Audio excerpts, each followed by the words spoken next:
ਰਜਨੀ, ਮੈਨੂੰ ਲੱਗਦਾ ਹੈ ਕਿ ਹੁਣ ਮੈਨੂੰ ਦੂਜਾ ਵਿਆਹ ਕਰ ਲੈਣਾ ਚਾਹੀਦਾ ਹੈ। ਤੂੰ ਤਾਂ ਜਾਣਦੀ ਹੈ ਕਿ ਪਿਛਲੇ 5 ਸਾਲਾਂ ਤੋਂ ਮੈਂ ਤੇਰੇ ਲਈ ਆਪਣੀ ਮਾਂ ਦੇ ਸਾਹਮਣੇ ਨਹੀਂ ਜਾਂਦਾ, ਪਰ ਹੁਣ ਮੇਰੀ ਹਿੰਮਤ ਜਵਾਬ ਦੇਣ ਲੱਗੀ ਹੈ। ਮੈਂ ਮਾਂ ਦਾ ਜ਼ਿਆਦਾ ਸਾਹਮਣਾ ਨਹੀਂ ਕਰ ਸਕਦਾ, ਜਦੋਂ ਕਿ ਸੱਚ ਤਾਂ ਇਹ ਹੈ ਕਿ ਮੈਂ ਵੀ ਬੱਚਾ ਚਾਹੁੰਦਾ ਹਾਂ। ਮੈਨੂੰ ਆਪਣਾ ਸੁੰਨਾ ਵੇੜਾ ਕੱਟਣ ਨੂੰ ਆਉਂਦਾ ਹੈ। ਮੈਂ ਤੈਨੂੰ ਇਸ ਗੱਲ ਦਾ ਵਿਸ਼ਵਾਸ ਦਿਵਾਉਂਦਾ ਹਾਂ ਕਿ ਦੂਜੇ ਵਿਆਹ ਤੋਂ ਬਾਅਦ ਵੀ ਮੈਂ ਤੈਨੂੰ ਪਹਿਲਾਂ ਵਾਂਗ ਹੀ ਰੱਖਾਂਗਾ। ਤੂੰ ਇਸ ਘਰ ਦੀ ਮਾਲਕਣ ਹੀ ਰਹੇਂਗੀ। ਮੇਰਾ ਪਤੀ ਮੇਰੀਆਂ ਅੱਖਾਂ 'ਚ ਅੱਖਾਂ ਪਾ ਕੇ ਮੇਰੇ ਤੋਂ ਦੂਜੇ ਵਿਆਹ ਦੀ ਭੀਖ ਮੰਗ ਰਿਹਾ ਸੀ। ਮੈਂ ਤਾਂ ਇਹ ਸਭ ਸੁਣ ਕੇ ਬਹੁਤ ਡਰ ਗਈ ਸੀ। ਮੈਂ ਬਹੁਤ ਹਿੰਮਤ ਕੀਤੀ ਤੇ ਆਖ ਦਿੱਤਾ ਕਿ ਸਿੱਧੀ ਤਰ੍ਹਾਂ ਕਿਉਂ ਨਹੀਂ ਆਖ ਦਿੰਦੇ ਕਿ ਮੇਰੇ ਤੋਂ ਦਿਲ ਭਰ ਗਿਆ ਹੈ। ਹੁਣ ਤੁਸੀਂ ਦੂਜੀ ਔਰਤ ਚਾਹੁੰਦੇ ਹੋ ਜੋ ਤੁਹਾਡੀ ਜ਼ਿੰਦਗੀ ਨੂੰ ਰੰਗੀਨ ਬਣਾ ਦੇਵੇ, ਕਿਉਂਕਿ ਸਾਥ ਨਿਭਾਉਣ ਵਾਲੇ ਤਾਂ ਸਾਥ ਨਿਭਾਉਂਦੇ ਹੀ ਹਨ, ਚਾਹੇ ਸਮੱਸਿਆ ਕਿੰਨੀ ਵੀ ਵੱਡੀ ਕਿਉਂ ਨਾ ਹੋਵੇ। ਰਣਜੀਤ ਦੀ ਗੱਲ ਸੁਣ ਕੇ ਮੈਂ ਬਹੁਤ ਦੁਖੀ ਹੋ ਗਈ ਸੀ। ਮੇਰੇ ਤੋਂ ਬੈਠਾ ਨਾ ਗਿਆ। ਮੈਂ ਉੱਠ ਕੇ ਕਮਰੇ 'ਚੋਂ ਬਾਹਰ ਨਿਕਲ ਆਈ ਸੀ। ਹੰਝੂ ਰੁਕਣ ਦਾ ਨਾਂ ਨਹੀਂ ਲੈ ਰਹੇ ਸਨ। ਮੈਂ ਆਪਣੇ ਵਿਹੜੇ 'ਚ ਬੈਠੀ ਆਪਣੇ ਨਸੀਬ 'ਤੇ ਰੋ ਰਹੀ ਸੀ। ਜਦੋਂ ਗੁਆਂਢਣ ਨੇ ਮੈਨੂੰ ਛੱਤ ਤੋਂ ਰੋਂਦੇ ਹੋਏ ਦੇਖਿਆ ਤਾਂ ਮੇਰੇ ਕੋਲ ਆ ਗਈ। ਰਜਨੀ, ਇਸ ਤਰ੍ਹਾਂ ਕਿਉਂ ਰੋ ਰਹੀ ਹੈ? ਮੈਂ ਬੋਲੀ ਕਿ ਮੇਰੇ ਪਤੀ ਨੇ ਦੂਜੇ ਵਿਆਹ ਦੀ ਧਮਕੀ ਦਿੱਤੀ ਹੈ। ਉਹ ਕਹਿੰਦਾ ਹੈ ਕਿ ਤੂੰ ਮਾਂ ਨਹੀਂ ਬਣ ਸਕਦੀ। ਹੁਣ ਮੈਂ ਦੂਜਾ ਵਿਆਹ ਕਰ ਲਵਾਂਗਾ। ਮੇਰੀ ਗੁਆਂਢਣ ਰੂਪਾ ਬੋਲੀ ਕਿ ਭੈਣ, ਤੂੰ ਪਰੇਸ਼ਾਨ ਨਾ ਹੋ, ਸਭ ਠੀਕ ਹੋ ਜਾਵੇਗਾ। ਉਸ ਦਿਨ ਹੀ ਮੇਰੀ ਸੱਸ ਨੇ ਮੇਰੇ ਪਤੀ ਨੂੰ ਦੂਜੇ ਵਿਆਹ ਲਈ ਇੰਨਾ ਤੰਗ ਕੀਤਾ ਕਿ ਮੇਰਾ ਪਤੀ ਮੈਨੂੰ ਉਸ ਦਿਨ ਘਰੋਂ ਕੱਢ ਕੇ ਤਲਾਕ ਦੀ ਧਮਕੀ ਦੇ ਰਿਹਾ ਸੀ। ਇਹ ਤਾਂ ਭਲਾ ਹੋਵੇ ਮੇਰੀ ਗੁਆਂਢਣ ਦਾ, ਜਿਸਨੇ ਐਨ ਸਮੇਂ 'ਤੇ ਆ ਕੇ ਮੇਰੇ ਪਤੀ ਨੂੰ ਕਿਹਾ ਕਿ ਉਸ ਨੂੰ ਕੁਝ ਦਿਨਾਂ ਦਾ ਸਮਾਂ ਦਿਓ। ਜੇਕਰ ਹੁਣ ਵੀ ਉਸਨੇ ਕੋਈ ਖੁਸ਼ਖਬਰੀ ਨਾ ਸੁਣਾਈ ਤਾਂ ਤੁਸੀਂ ਉਸ ਨੂੰ ਬੇਸ਼ੱਕ ਘਰੋਂ ਕੱਢ ਦਿਓ। ਮੇਰਾ ਪਤੀ ਗੁਆਂਢਣ ਦੀ ਗੱਲ ਮੰਨ ਕੇ ਮੈਨੂੰ ਘਰ ਦੇ ਅੰਦਰ ਲੈ ਗਿਆ। ਮੈਂ ਬਹੁਤ ਹੈਰਾਨ ਹੋਈ ਕਿ ਮੇਰਾ ਪਤੀ ਗੁਆਂਢਣ ਦੀ ਗੱਲ ਇੰਨੀ ਛੇਤੀ ਕਿਵੇਂ ਮੰਨ ਗਿਆ। ਖੈਰ, ਮੈਂ ਚੁੱਪ ਕਰ ਗਈ। ਅਜੇ ਉਸ ਗੱਲ ਨੂੰ 2 ਦਿਨ ਹੀ ਬੀਤੇ ਸਨ ਕਿ ਗੁਆਂਢਣ ਰੂਪਾ ਮੇਰੇ ਕੋਲ ਆਈ ਤੇ ਬੋਲੀ ਕਿ ਰਜਨੀ, ਕਿਸੇ ਦਾਈ ਨੂੰ ਬੁਲਾ ਦੇ, ਮੈਨੂੰ ਦਰਦ ਉੱਠ ਰਹੇ ਹਨ। ਮੈਂ ਤਾਂ ਉਸ ਦੀ ਗੱਲ ਸੁਣ ਕੇ ਹੈਰਾਨ ਰਹਿ ਗਈ। ਮੈਂ ਬੋਲੀ ਕਿ ਰੂਪਾ, ਇਹ ਸਭ ਕੀ ਹੈ, ਕਿਵੇਂ ਹੋਇਆ? ਅਸਲ 'ਚ ਰੂਪਾ ਸਾਡੇ ਗੁਆਂਢ 'ਚ 5 ਮਹੀਨੇ ਪਹਿਲਾਂ ਹੀ ਕਿਰਾਏਦਾਰ ਦੇ ਤੌਰ 'ਤੇ ਆਈ ਸੀ। ਉਹ ਬਹੁਤ ਹੀ ਚੰਗੀ ਤੇ ਦਿਆਲੂ ਔਰਤ ਸੀ। ਉਸ ਨਾਲ ਮੇਰੀ ਚੰਗੀ ਦੋਸਤੀ ਹੋ ਗਈ ਸੀ। ਉਸਨੇ ਮੈਨੂੰ ਸਿਰਫ ਇੰਨਾ ਦੱਸਿਆ ਸੀ ਕਿ ਉਹ ਸ਼ਾਦੀशुदा ਹੈ ਤੇ ਉਸ ਦਾ ਪਤੀ ਬਾਹਰ ਵਿਦੇਸ਼ 'ਚ ਰਹਿੰਦਾ ਹੈ। ਉਸਨੇ ਮੈਨੂੰ ਆਪਣੀ ਪ੍ਰੈਗਨੈਂਸੀ ਬਾਰੇ ਕੁਝ ਨਹੀਂ ਦੱਸਿਆ ਸੀ ਤੇ ਨਾ ਹੀ ਉਸਦੇ ਸਰੀਰ ਤੋਂ ਪਤਾ ਲੱਗਦਾ ਸੀ ਕਿ ਉਹ ਗਰਭਵਤੀ ਹੈ। ਹੁਣ ਰੂਪਾ ਨੇ ਅਚਾਨਕ ਦਾਈ ਕਿਉਂ ਬੁਲਾਉਣ ਲਈ ਆਖ ਦਿੱਤਾ? ਮੈਂ ਸੋਚਾਂ 'ਚ ਪੈ ਗਈ। ਮੈਂ ਉਸ ਦੀ ਗੱਲ ਸੁਣ ਕੇ ਘਬਰਾ ਗਈ ਸੀ ਕਿ ਮੈਂ ਦਾਈ ਦਾ ਕਿੱਥੋਂ ਇੰਤਜ਼ਾਮ ਕਰਾਂ। ਜਲਦੀ ਦੇਣੇ ਭੱਜ ਕੇ ਬਾਹਰ ਨਿਕਲੀ ਤੇ ਆਪਣੀ ਇੱਕ ਹੋਰ ਗੁਆਂਢਣ ਦੇ ਘਰ ਚਲੀ ਗਈ। ਉਸ ਨੇ ਕਾਲ ਕਰਕੇ ਦਾਈ ਨੂੰ ਬੁਲਾਇਆ। ਦਾਈ ਆਈ ਤੇ ਰੂਪਾ ਦੇ ਕਮਰੇ ਚਲੀ ਗਈ। ਜਦੋਂ ਕਿ ਮੈਂ ਬਾਹਰ ਬੈਠੀ ਉਸ ਦੇ ਲਈ ਪ੍ਰਾਰਥਨਾ ਕਰ ਰਹੀ ਸੀ। ਲਗਭਗ 2 ਘੰਟੇ ਬਾਅਦ ਦਾਈ ਬਾਹਰ ਆਈ। ਉਹ ਬਹੁਤ ਖੁਸ਼ ਸੀ। ਬੋਲੀ, ਰੂਪਾ ਨੇ ਇੱਕ ਬੇਟੀ ਨੂੰ ਜਨਮ ਦਿੱਤਾ ਹੈ। ਉਸ ਦੀ ਬੇਟੀ ਬਹੁਤ ਹੀ ਸੋਹਣੀ ਹੈ। ਮੈਂ ਖੁਸ਼ੀ-ਖੁਸ਼ੀ ਉਸ ਬੱਚੀ ਨੂੰ ਦੇਖਣ ਗਈ ਤਾਂ ਰੂਪਾ ਨੇ ਆਪਣੀ ਬੱਚੀ ਮੇਰੀ ਝੋਲੀ ਪਾ ਦਿੱਤੀ ਤੇ ਬੋਲੀ ਕਿ ਇਸ ਬੱਚੀ ਨੂੰ ਅੱਜ ਤੋਂ ਆਪਣੀ ਬੇਟੀ ਸਮਝ ਤੇ ਇਸ ਨੂੰ ਆਪਣੇ ਪਤੀ ਦੀ ਗੋਦ 'ਚ ਪਾ ਦੇ ਤੇ ਦੱਸ ਦੇ ਕਿ ਤੂੰ ਇਸ ਨੂੰ ਗੋਦ ਲਿਆ ਹੈ।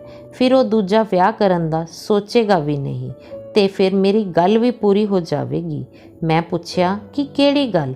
ਉਹ ਬੋਲੀ ਕਿ ਦੇਖ, ਤੂੰ ਤਾਂ ਔਲਾਦ ਪੈਦਾ ਨਹੀਂ ਕਰ ਸਕਦੀ, ਪਰ ਮੇਰੇ ਕਹਿਣ 'ਤੇ ਹੀ ਤੇਰੇ ਪਤੀ ਨੇ ਤੈਨੂੰ ਕੁਝ ਦਿਨਾਂ ਦਾ ਸਮਾਂ ਦਿੱਤਾ ਹੈ। ਜੇਕਰ ਮੇਰੀ ਗੱਲ ਪੂਰੀ ਨਾ ਹੋਈ ਤਾਂ ਤੇਰਾ ਪਤੀ ਤੈਨੂੰ ਤਲਾਕ ਦੇ ਦੇਵੇਗਾ ਤੇ ਮੈਂ ਇੰਜ ਤੇਰਾ ਘਰ ਉਜੜਦਾ ਨਹੀਂ ਦੇਖ ਸਕਦੀ।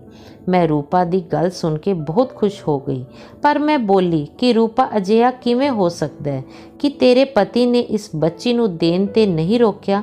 ਰੂਪਾ ਬੋਲੀ ਕਿ ਤੂੰ ਇਸ ਗੱਲ ਦੀ ਫਿਕਰ ਨਾ ਕਰ, मैं अपने पति ਨੂੰ ਆਖ ਦੇਵਾਂਗੀ ਕਿ ਬੱਚੀ ਪੈਦਾ ਹੁੰਦੇ ਹੀ ਮਰ ਗਈ।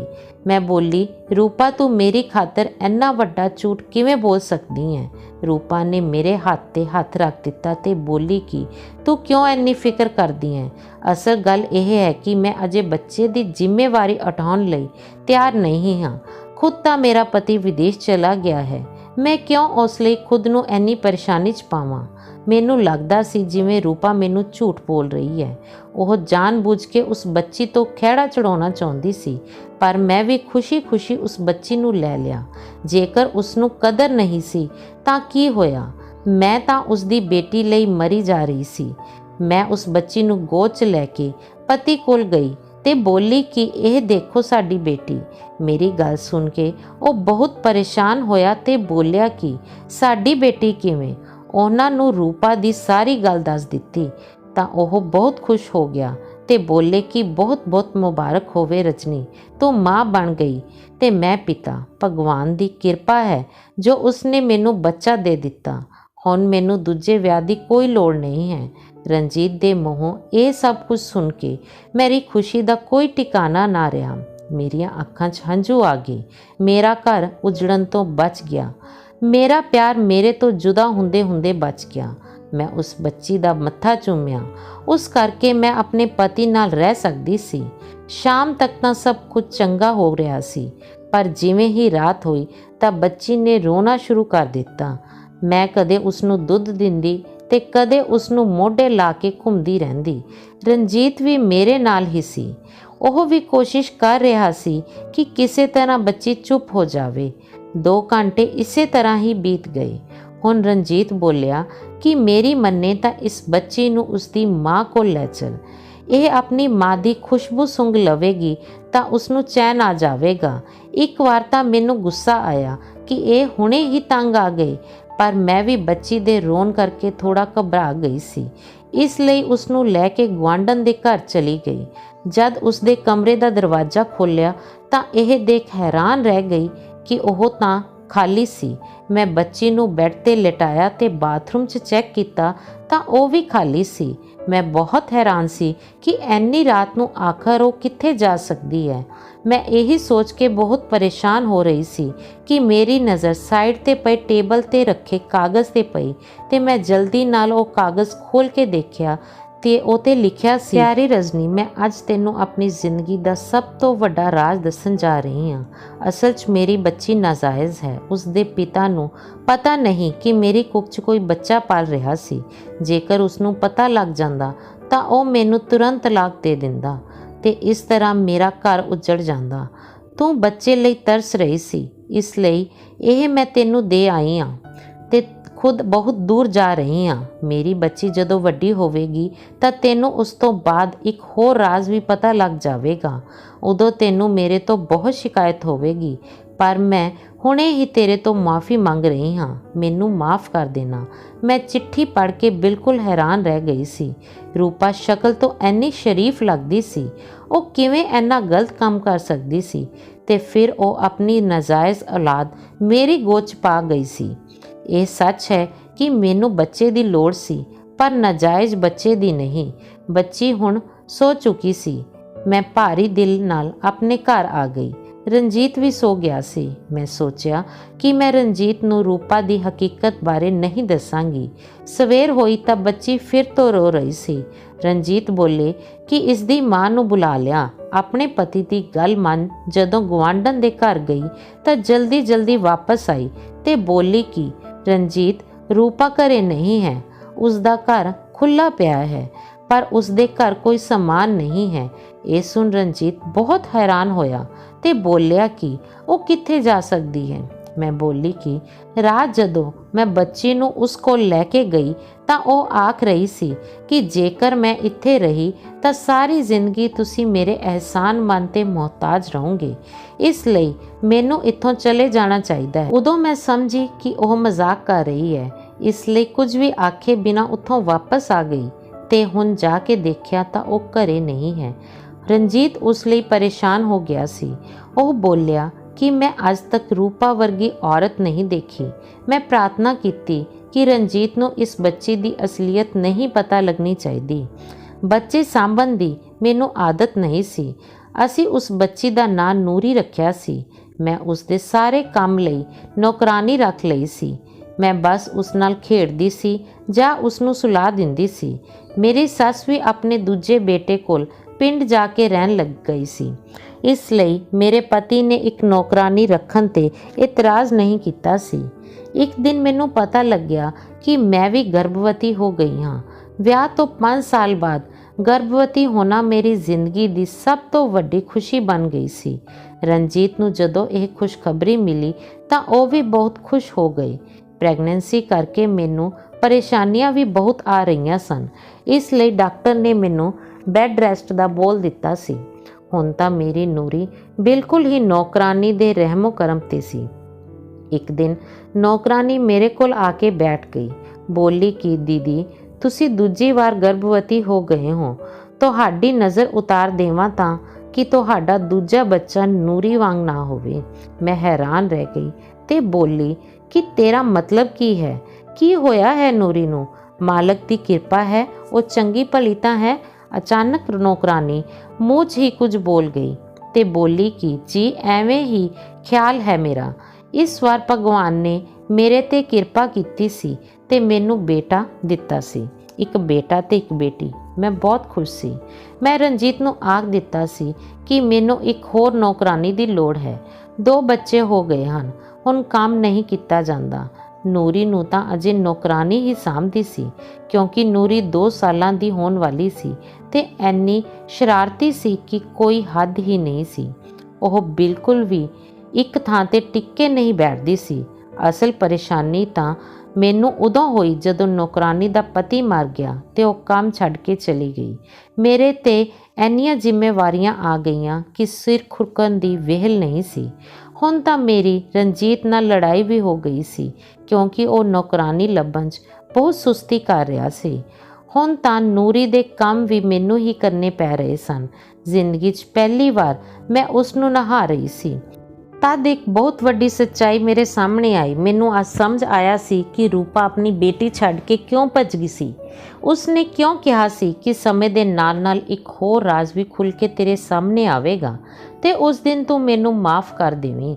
ਤੇ ਨੌਕਰਾਨੀ ਵੀ ਕਿਉਂ ਆਖ ਰਹੀ ਸੀ ਕਿ ਤੁਸੀਂ ਆਪਣੇ ਦੂਜੇ ਬੱਚੇ ਦੀ ਨਜ਼ਰ ਉਤਾਰ ਦੇਣਾ, ਨਹੀਂ ਤਾਂ ਇਹ ਨੂਰੀ ਵਾਂਗ ਹੋ ਜਾਏਗਾ, ਕਿਉਂਕਿ ਨੂਰੀ ਇੱਕ ਕਿੰਨਰ ਸੀ। ਕਿੰਨੇ ਦਿਨ ਤਾਂ ਮੇਰੇ ਤੋਂ ਕੁਝ ਖਾਧਾ ਪੀਤਾ ਵੀ ਨਹੀਂ ਸੀ ਗਿਆ। ਰਣਜੀਤ ਸਮਝੇ ਕਿ ਮੈਂ ਉਹਨਾਂ ਤੋਂ ਨਾਰਾਜ਼ ਹਾਂ, ਇਸ ਲਈ ਚੁੱਪਚਾਪ ਰਹਿੰਦੀ ਹਾਂ। ਰਣਜੀਤ ਨੇ ਮੇਰੇ ਲਈ ਨੌਕਰਾਨੀ ਦਾ ਇੰਤਜ਼ਾਮ ਕਰ ਦਿੱਤਾ, ਪਰ ਮੈਂ ਨੌਕਰਾਨੀ ਨੂੰ ਘਰ 'ਚ ਕੰਮ ਤੋਂ ਨਾ ਰੱਖਿਆ। ਮੈਂ ਨਹੀਂ ਚਾਹੁੰਦੀ ਸੀ ਕਿ ਮੇਰੀ ਨੂਰੀ ਦਾ ਰਾਜ਼ ਮੇਰੇ ਤੋਂ ਬਿਨਾਂ ਕਿਸੇ ਹੋਰ ਨੂੰ ਪਤਾ ਲੱਗੇ। ਮੈਂ ਨੂਰੀ ਨਾਲ ਬਹੁਤ ਜ਼ਿਆਦਾ ਪਿਆਰ ਕਰਦੀ ਸੀ, ਸ਼ਾਇਦ ਮੇਰੇ ਬੇਟੇ ਤੋਂ ਵੀ ਜ਼ਿਆਦਾ। ਮੈਨੂੰ ਨੂਰੀ ਪਿਆਰੀ ਸੀ, ਕਿਉਂਕਿ ਉਸ ਕਰਕੇ ਹੀ ਮੇਰਾ ਘਰ ਟੁੱਟਣ ਤੋਂ ਬਚਿਆ ਸੀ ਤੇ ਮੇਰੀ ਜ਼ਿੰਦਗੀ 'ਚ ਖੁਸ਼ੀਆਂ ਆਈਆਂ ਸਨ। ਨੂਰੀ ਜਿਵੇਂ ਜਿਵੇਂ ਵੱਡੀ ਹੁੰਦੀ ਜਾ ਰਹੀ ਸੀ, ਉਸ 'ਚ ਗੁੱਸਾ ਵਧਣ ਲੱਗਿਆ ਸੀ। ਮੈਂ ਉਸ ਤੋਂ ਕਾਰਨ ਪੁੱਛਦੀ ਤਾਂ ਉਹ ਆਖਦੀ ਕਿ ਮੈਂ ਸਾਰਿਆਂ ਤੋਂ ਵੱਖ ਕਿਉਂ ਹਾਂ। ਮੈਂ ਉਸ ਨੂੰ ਸਮਝਾਉਣ ਦੀ ਕੋਸ਼ਿਸ਼ ਕਰਦੀ, ਪਰ ਉਹ ਮੇਰੇ ਨਾਲ ਲੜਨ ਲੱਗਦੀ। ਹੁਣ ਉਸਨੇ 10ਵੀਂ ਪਾਸ ਕਰ ਲਈ ਸੀ। ਉਹ ਇੱਕ ਕਿੰਨਰ ਸੀ। ਜਦੋਂ ਉਸ ਨੂੰ ਇਸ ਦਾ ਪਤਾ ਲੱਗਿਆ ਤਾਂ ਉਹ ਮੇਰੇ ਨਾਲ ਬਹੁਤ ਲੜੀ ਸੀ। ਉਹ ਬੋਲੀ ਕਿ ਮਾਂ, ਤੁਸੀਂ ਮੇਰੇ ਤੋਂ ਮੇਰੀ ਪਛਾਣ ਕਿਉਂ ਲੁਕਾਈ। ਉਸ ਨੂੰ ਬਹੁਤ ਪਿਆਰ ਨਾਲ ਸਮਝਾਇਆ ਤਾਂ ਉਹ ਚੁੱਪ ਹੋ ਗਈ। ਇੱਕ ਦਿਨ ਰਣਜੀਤ ਦਫ਼ਤਰ ਤੋਂ ਘਰ ਆਇਆ ਤਾਂ ਉਹ ਬਹੁਤ ਗੁੱਸੇ 'ਚ ਲੱਗ ਰਿਹਾ ਸੀ। ਉਹਨਾਂ ਨੇ ਚੀਕ ਚੀਕ ਕੇ ਨੂਰੀ ਨੂੰ ਬੁਲਾਇਆ ਤੇ ਜਦੋਂ ਉਹ ਕਮਰੇ 'ਚੋਂ ਬਾਹਰ ਨਿਕਲੀ ਤਾਂ ਉਹਨਾਂ ਨੇ ਨੂਰੀ ਦੇ ਮੂੰਹ 'ਤੇ ਥੱਪੜ ਜੜ ਦਿੱਤਾ। ਇੰਨਾ ਹੀ ਨਹੀਂ, ਉਸ ਨੂੰ ਬਹੁਤ ਮਾਰਿਆ। ਮੈਂ ਬਹੁਤ ਮੁਸ਼ਕਲ ਨਾਲ ਉਸ ਨੂੰ ਬਚਾਇਆ ਸੀ। ਜਦੋਂ ਮੈਂ ਰਣਜੀਤ ਤੋਂ ਕਾਰਨ ਪੁੱਛਿਆ ਤਾਂ ਉਹਨਾਂ ਨੇ ਆਪਣਾ ਮੋਬਾਈਲ ਮੇਰੇ ਅੱਗੇ ਸੁੱਟਿਆ। ਉਹਨਾਂ ਦੇ WhatsApp ਤੇ ਕਿਸੇ ਨੇ ਨੂਰੀ ਦੇ ਡਾਂਸ ਦੀ ਵੀਡੀਓ ਸ਼ੇਅਰ ਕੀਤੀ ਸੀ। ਪਤਾ ਨਹੀਂ ਕਦੋਂ ਨੂਰੀ ਨੇ ਆਪਣਾ ਸੋਸ਼ਲ ਮੀਡੀਆ ਤੇ ਅਕਾਊਂਟ ਬਣਾਇਆ ਤੇ ਉਸ ਤੇ ਲਿਖ ਦਿੱਤਾ ਕਿ ਮੈਂ ਕਿੰਨਰ ਹਾਂ। ਉਹ ਦਿਨ ਸਾਡੇ ਲਈ ਬਹੁਤ ਬੁਰਾ ਦਿਨ ਸਾਬਤ ਹੋਇਆ ਸੀ। ਰਣਜੀਤ ਬੋਲਿਆ ਕਿ ਤੈਨੂੰ ਇਸ ਦਾ ਮਤਲਬ ਵੀ ਪਤਾ ਹੈ। ਉਦੋਂ ਮੈਂ ਰੋਣ ਲੱਗੀ ਤੇ ਬੋਲੀ ਕਿ ਸਾਡੀ ਨੂਰੀ ਸੱਚ 'ਚ ਕਿੰਨਰ ਹੈ। ਮੈਂ ਰਣਜੀਤ ਦੇ ਚਿਹਰੇ 'ਤੇ ਮੌਤ ਦੀ ਲਹਿਰ ਦੇਖੀ ਸੀ। ਉਹ ਬੇਯਕੀਨੇ ਜਿਹੇ ਮੇਰੇ ਵੱਲ ਦੇਖ ਰਹੇ ਸਨ। ਉਦੋਂ ਨੂਰੀ ਅੱਗੇ ਵੱਧ ਕੇ ਬੋਲੀ ਕਿ ਮੈਂ ਜੋ ਹਾਂ ਮੈਨੂੰ ਸਭ ਪਤਾ ਹੈ, ਮੈਂ ਕਿਸੇ ਤੋਂ ਨਹੀਂ ਡਰਦੀ। ਤੇ ਦੂਜਾ ਇਹ ਕਿ ਮੈਨੂੰ ਡਾਂਸ ਬਹੁਤ ਚੰਗਾ ਲੱਗਦਾ ਹੈ, ਮੈਨੂੰ ਮੇਰੇ ਵਰਗਿਆਂ ਕੋਲ ਭੇਜ ਦਿਓ, ਉੱਥੇ ਆਪਣੀ ਪਹਿਚਾਣ ਨਹੀਂ ਲੁਕਾਉਣੀ ਪਵੇਗੀ, ਮੈਂ ਆਪਣੀ ਪਹਿਚਾਣ ਖੁਦ ਬਣਾਵਾਂਗੀ। ਰਣਜੀਤ ਨੂਰੀ ਦਾ ਹੱਥ ਫੜ ਕੇ ਉਸ ਨੂੰ ਘਰੋਂ ਕੱਢ ਕੇ ਬੋਲਿਆ ਕਿ ਅੱਜ ਤੋਂ ਤੂੰ ਸਾਡੇ ਲਈ ਮਰ ਗਈ ਤੇ ਅਸੀਂ ਤੇਰੇ ਲਈ। ਮੈਂ ਰਣਜੀਤ ਨੂੰ ਬਹੁਤ ਸਮਝਾਇਆ ਤੇ ਰੋਈ ਕਿ ਨੂਰੀ ਅਜੇ ਨਾ ਸਮਝ ਹੈ, ਪਰ ਉਹਨਾਂ ਨੇ ਮੇਰੀ ਇੱਕ ਨਾ ਸੁਣੀ। ਮੈਨੂੰ ਰੋਂਦੀ ਨੂੰ ਦੇਖ ਮੇਰਾ ਬੇਟਾ ਵੀ ਰੋਣ ਲੱਗਾ ਤੇ ਆਖਣ ਲੱਗਾ ਕਿ ਨੂਰੀ ਮੇਰੀ ਭੈਣ ਹੈ, ਉਸ ਨੂੰ ਕਿੰਨਰ ਨਹੀਂ ਹੋਣਾ ਚਾਹੀਦਾ ਸੀ। ਮੈਂ ਆਪਣੀ ਭੈਣ ਨੂੰ ਇਕੱਲਾ ਨਹੀਂ ਛੱਡਾਂਗਾ, ਮੈਂ ਉਸ ਦੇ ਪਿੱਛੇ ਜਾ ਰਿਹਾ ਹਾਂ। ਪਰ ਰਣਜੀਤ ਨੇ ਉਸ ਨੂੰ ਵੀ ਨਹੀਂ ਜਾਣ ਦਿੱਤਾ। ਮੈਂ ਸਾਰੀ ਰਾਤ ਬੈਠੀ ਰੋਂਦੀ ਰਹੀ। ਸਵੇਰੇ 10 ਵਜੇ ਦਰਵਾਜ਼ੇ ਦੀ ਬੈਲ ਵੱਜੀ। ਜਦੋਂ ਭੱਜ ਕੇ ਦਰਵਾਜ਼ਾ ਖੋਲ੍ਹਿਆ ਤਾਂ ਸਾਹਮਣੇ ਦੇਖਿਆ ਕਿ ਮੇਰੀ ਨੂਰੀ ਲੁੱਟੀ ਜਿਹੀ ਘਰ ਦੇ ਅੰਦਰ ਆਈ ਤੇ ਮੇਰੇ ਸੀਨੇ ਨਾਲ ਲੱਗ ਕੇ ਰੋਣ ਲੱਗੀ। ਫਿਰ ਹੌਲੀ ਹੌਲੀ ਆਖਣ ਲੱਗੀ ਕਿ ਮਾਂ, ਮੈਂ ਘਰੋਂ ਬਾਹਰ ਨਿਕਲੀ ਤਾਂ ਕੁਝ ਬੰਦਿਆਂ ਨੇ ਮੈਨੂੰ ਜ਼ਬਰਦਸਤੀ ਆਪਣੇ ਨਾਲ ਗੱਡੀ 'ਚ ਬਿਠਾ ਲਿਆ। ਮੈਂ ਉਹਨਾਂ ਤੋਂ ਜਾਨ ਛੁਡਾਉਣ ਦੀ ਬਹੁਤ ਕੋਸ਼ਿਸ਼ ਕੀਤੀ ਪਰ ਨਾਕਾਮ ਰਹੀ। ਉਹ ਮੈਨੂੰ ਸ਼ਹਿਰ ਤੋਂ ਦੂਰ ਕਿਸੇ ਢਾਬੇ 'ਤੇ ਲੈ ਗਏ ਤੇ ਜਾ ਕੇ ਛੱਡ ਦਿੱਤਾ। ਉੱਥੇ ਮੈਨੂੰ ਕੁਝ ਕਿੰਨਰ ਮਿਲੇ ਜਿਨ੍ਹਾਂ 'ਚ ਕੁਝ ਡਾਕਟਰ ਵੀ ਸਨ। ਮੈਂ ਕਿੰਨਰਾਂ ਨਾਲ ਇੱਕ ਰਾਤ ਗੁਜ਼ਾਰੀ ਤਾਂ ਪਤਾ ਲੱਗਿਆ ਕਿ ਅਸੀਂ ਵੀ ਤਾਂ ਇਨਸਾਨ ਹਾਂ, ਸਾਡੇ ਕੋਲ ਵੀ ਤਾਂ ਆਮ ਲੋਕਾਂ ਜਿਹਾ ਦਿਮਾਗ ਹੈ। ਫਿਰ ਅਸੀਂ ਕਿਉਂ ਨਹੀਂ ਪੜ੍ਹ ਲਿਖ ਕੇ ਚੰਗੀਆਂ ਨੌਕਰੀਆਂ ਕਰਦੇ। ਮਾਂ, ਮੈਂ ਭਟਕ ਗਈ ਸੀ, ਮੈਨੂੰ ਮਾफ़ ਕਰ ਦਿਓ। ਨੂਰੀ ਨੇ ਰਣਜੀਤ ਤੋਂ ਮਾफ़ੀ ਮੰਗੀ ਤੇ ਆਪਣਾ ਸੋਸ਼ਲ ਮੀਡੀਆ ਤੋਂ ਅਕਾਊਂਟ ਡਿਲੀਟ ਕਰ ਦਿੱਤਾ ਸੀ। ਉਸਨੇ ਕਿਹਾ ਕਿ ਉਹ ਪੜ੍ਹ ਲਿਖ ਕੇ ਡਾਕਟਰ ਬਣਨਾ ਚਾਹੁੰਦੀ ਹੈ। ਰਣਜੀਤ ਨੇ ਵੀ ਉਸ ਨੂੰ ਮਾफ़ ਕਰਕੇ ਆਪਣੇ ਸੀਨੇ ਨਾਲ ਲਾ ਲਿਆ ਸੀ। ਰਣਜੀਤ ਮੇਰੇ ਕੋਲ ਆਇਆ ਤੇ ਬੋਲਿਆ ਕਿ ਮੈਂ ਅੱਜ ਤੱਕ ਨੂਰੀ ਨੂੰ ਕਦੇ ਪਰਾਈ ਔਲਾਦ ਨਹੀਂ ਸਮਝਿਆ, ਇਸ ਲਈ ਮੈਂ ਜਦੋਂ ਉਸ ਨੂੰ ਘਰੋਂ ਕੱਢਿਆ ਤਾਂ ਆਪਣੀ ਔਲਾਦ ਸਮਝ ਕੇ ਹੀ ਕੱਢਿਆ ਸੀ। ਇਸ ਤਰ੍ਹਾਂ ਸਮਾਂ ਬੀਤਦਾ ਗਿਆ ਤੇ ਨੂਰੀ ਨੇ ਆਪਣੀ ਡਾਕਟਰੀ ਦੀ ਪੜ੍ਹਾਈ ਪੂਰੀ ਕਰ ਲਈ ਸੀ। ਇਸ ਦੌਰਾਨ ਸਾਨੂੰ ਲੋਕਾਂ ਤੋਂ ਬਹੁਤ ਕੋੜੀਆਂ ਗੱਲਾਂ ਸੁਣਨੀਆਂ ਪਈਆਂ ਸਨ, ਪਰ ਨੂਰੀ ਨੇ ਚੰਗੀ ਡਾਕਟਰ ਬਣ ਕੇ ਸਾਰਿਆਂ ਦੇ ਮੂੰਹ ਬੰਦ ਕਰ ਦਿੱਤੇ। ਮੇਰਾ ਬੇਟਾ ਰਜਤ ਵੀ ਇੰਜੀਨੀਅਰ ਬਣ ਗਿਆ ਸੀ। ਅੱਜ ਮੇਰੇ ਦੋਵੇਂ ਬੱਚੇ ਕਾਮਯਾਬ ਹਨ।